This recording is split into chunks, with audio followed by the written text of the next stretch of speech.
Hi guys, Happy New Year. I hope everyone's doing well. I wanted to go ahead and address the question that I got on my comments. I'm asking about medication versus therapy versus using both to address some mental health issues. So for this video, I'm going to be focusing on depression as an example.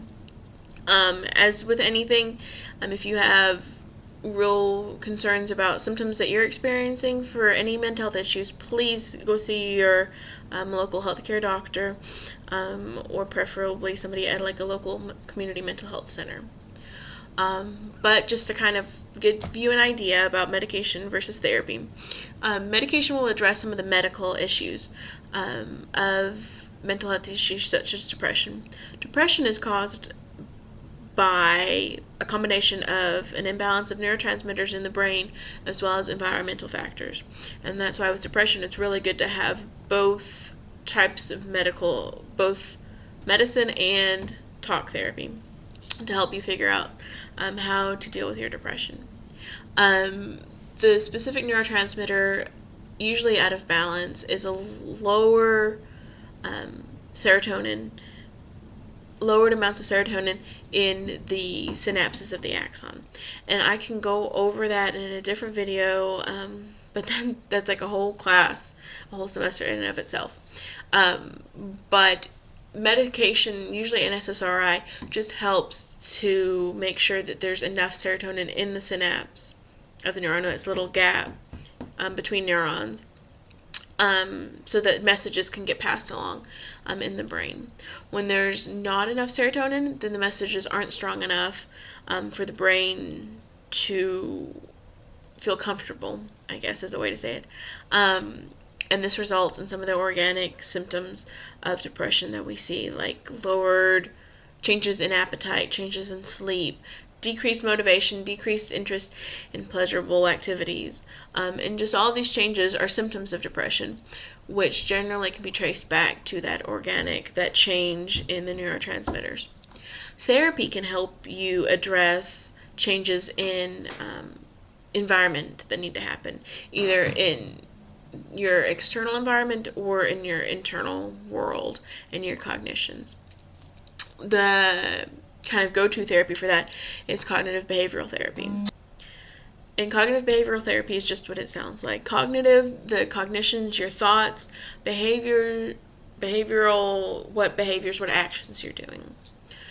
So what this type of therapy can do is help you become aware of some of the cognitions that you have.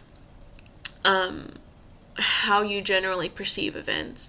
When you're depressed, generally events always have a negative kind of cast on them. And so therapy can help you become aware of that. And once you're aware of that, then that's the first step to changing that sullen view of the world. Behavioral is, you don't feel like going out, and so you don't go out. The behavioral aspect of that is figuring out, well, when you do go out, how does that make you feel? Or when you do this, then how does that make you feel? And so to help you figure out some of the behaviors that you're experiencing with depression. A new form of therapy that's kind of still being researched is called behavioral activation therapy. Let's see. In behavior activation therapy, uses Skinner's ideas of operant conditioning to address symptoms of depression. Behavioral activation therapy and how this deals with depression is these theorists see depression as too much either positive punishment or too little positive reinforcement in your environment. And so this therapy is looking at using some of the natural reinforcements of the environment. So the clients will create a list of things to do and then rank order them from easiest to hardest. And the therapy is helping the client to engage in these activities in order. And then each time that an activity is successful, that is a natural reinforcer to continue with those activities and eventually kind of work themselves out of the depression. The studies I found about behavioral activation therapy show that it's just as effective as medication, and sometimes even more effective than cognitive behavioral therapy. I hope that what we've talked about here today help you figure out some different ways of addressing your issues.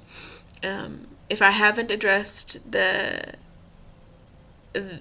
question of how medication versus therapy works, then please let me know and I'll explain a little bit further.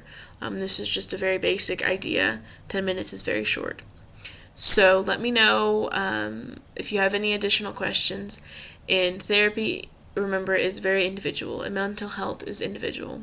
So if you have questions that are very unique to you, or if any of this sounds like it maybe fits you, then make sure that you see either a general practitioner or a local mental health expert to make sure that you're getting the right kind of treatment to make sure that you're living your life to the fullest.